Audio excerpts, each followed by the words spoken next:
We're live. Happy Monday. I am super excited to be here. A little bit of one of those, and I've done this a couple of times. I don't know what you call it, like a mea culpa or something I wish I'd have done differently. And hopefully, I can keep people from stepping in some of the same mess that I stepped into when I started. And I'm going to share what I wish I knew when I got my business started 5 years ago from the get in this video. And this one, I don't think this is going to take my typical runtime. I'm testing that out here. So, should you provide a service, take your expertise and offer it to people as a service, or should you offer your expertise to other service providers? Kind of productize your experience. And if you're thinking about starting a business, this is sort of the dilemma, right? And it feels like more of a paradox than it really is. And going out on your own, I get it, it's scary, and maybe you're just finally kicking off that side hustle. Congratulations, go do it. You need it. Trust me, you need it. And I think that when we face this dilemma, we 80 or something. It's been a while since I read the E-Myth, and that's not a brand new book, but there was a fact in there that kind of blew my mind. And great book, you should totally read it. 80% of businesses get started by people who have expertise in a specific craft. And it could be anything, like me, designer and design leader, or you could be in HVAC or plumbing, electrical, you could be in the trades, you could be landscaping, you could be an executive coach, it could be anything. You could be physical therapist, training. It doesn't matter. The point is that you have a certain expertise, you really are inspired to get going and kick this thing off. But what do I kick off? What do I kick off? What am I building here? What am I making? That is the question that you ask. So we just jump right into, well, this is what I was doing as an individual contributor, making this or doing these requests this way. I'll just keep doing that for businesses. And then that's basically what I did. And then I quickly realized I have the same crappy job that I had when I worked for the man. And I don't wish that on anyone. It's a tough way. It's a decent way to get started, but you quickly realize that it doesn't scale without adding people. And that may or may not be what you got into. Maybe you want to build some 11,000 person company. Maybe you want 11 people. It doesn't really matter. The point being, how you package it up and what you decide to sell varies based on how much experience you have. So if you're young, straight out of high school or college, or you've only been working in your craft for a couple of years, you may feel like you don't have the experience. And that may or may not be true. If you've been working in your craft for a decade, 2, 3 decades like me, then you absolutely very likely have plenty of experience. It all depends on how good we are at packaging the experience. There are executive coaches out there. You see them on LinkedIn they're 25 years old. And go get it. You know how to package your experience, you know how to sell it, and you know what you want. Go for it. And then there are people with 20, 30 years of experience that struggle to package it. And it runs such a massive gradient there.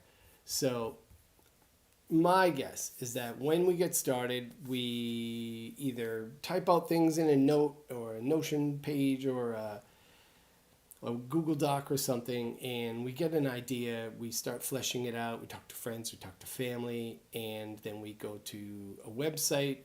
We need a website, so we might take it to Squarespace and grab a template and start banging that out and get stuck.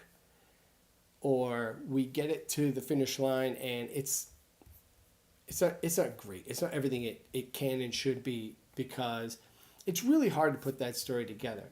So the idea is that if you put your experience together and package it up in a way that is marketable, you still have to decide who you're marketing to, even if you're good at banging out a website. So like I said at the start, we have to decide when we're starting up if we want to continue providing the service that we've always provided, maybe at our jobby job or maybe on our own, or if we want to offer our expertise to other service providers, which I highly recommend. Here's the thing that really is the leverage point for finding success, is that offering the service and being a generalist is easy because we've always done it before. I say easy. We've always done it.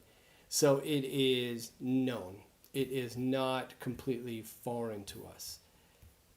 Offering expertise, especially if you haven't been in a leadership role for a long period of time, to other people in the same market or same industry as we are, that is difficult because it feels like you're niching. And a lot of people have tons of anxiety around niching. Niching is like an evergreen topic for entrepreneurs when they're in some forum venting somewhere, because niching is really scary to a lot of people. That is also not the paradox that a lot of people think it is. But I wish I had not just gone and created another job and just started providing the same service I've always provided, the same way I've always provided it, just with my name in the email signature, my name, my domain. I wish I would have productized my experience, because I started when I was 49. I had plenty of experience, and I'm not terrible at packaging my experience and putting that story together. I wouldn't say wasted, that's strong. I spent 3 years, basically 2.5 to 3 years, just being a generalist providing services. And I wish I would have, right from the get, said, I'm going to offer my experience and sell some sort of product to people that do what I do, that don't have as much experience, because it's a smaller addressable market. It's a really great niche. No matter what you do, there are people that want to get better at the craft that don't have your experience. And people who want to get better at what they do will buy products to help them learn the things that they need to learn to do that. I wish I would have productized my services for people that do what I do right out of the gate when I started the business. That's the biggest mistake I've made in this business, is that I basically redesigned the entire business completely 2.5 years ago, and it now, because it takes a couple of years for a business to build momentum. So I had built momentum in that business, was like, oh shit, this isn't the business I want. So I redesigned it, and then there's another dip, and I wasn't out of the first dip. And now the business is starting to build up momentum in a way that is exciting, but it took a long time to get here. And if this video saves you even a month, then amazing, mission accomplished. Because it's tough to reimagine a business and redesign it once you have it established. It takes serious huevos to get that done. And I want to end with one last thing here. I mentioned niching and it being a paradox. I don't think it's the paradox a lot of people fear that it is. Because here's the thing, okay? People that know you, like you, and trust you, regardless of what you've done for them, regardless of your story around, we only help these people do this thing. That's it. Once people know you, like you, and trust you, they're going to ask you to do all kinds of other things. They're going to basically force you or tempt you to be more of a generalist, because they don't know a lot of people as strong as you, as smart as you, as capable, and who have delivered the way you have delivered. And it's a tough spot for them to be in, to have to ask us to do things that we don't normally do. People ask me for email signature updates, yard signs, t-shirts, all kinds of things, and nowhere on my company's website does it say we do any of that stuff. But once they are in and we've built trust, you become a go-to resource. They just go into Outlook and it's like, hey, do you do this? Because they need it and they don't know anybody that does that thing. And that's not just me as a designer that owns a company that makes websites. Like, there are people out there that do HVAC installs or repairs, or and go into people's homes and fix the heating and the air conditioning. If you don't know what HVAC is, sorry, I was kind of dropping acronyms there. There are people that once you're in the house and you're an expert in HVAC, there are people that don't know where that line is. What's HVAC, what's not, what's electrical, what's plumbing. There are people that don't know. There's just pipes and tubes and hoses and wires running all over the house. So they'd be like, oh, you know what, my drain is slow too. Or there's a light that's been flickering. Like, they're just going to ask you because, oh my gosh, this person has saved my bacon and I like them and they're helpful. They must be helpful in other ways. I've got them here. And normally, if you ask service tech to do something, it's not either on mission or part of the service calling and say, I don't know that we provide that service. So you're going to have to call HQ and, schedule another service call. They'll send a different tech out if it's a company that does more broader stuff. Anyway, I'm kind of rambling here, but I'm really trying to make the point that a fear of niching is rarely justified. I wish I would have known that 5 years ago when I started this company in 2020.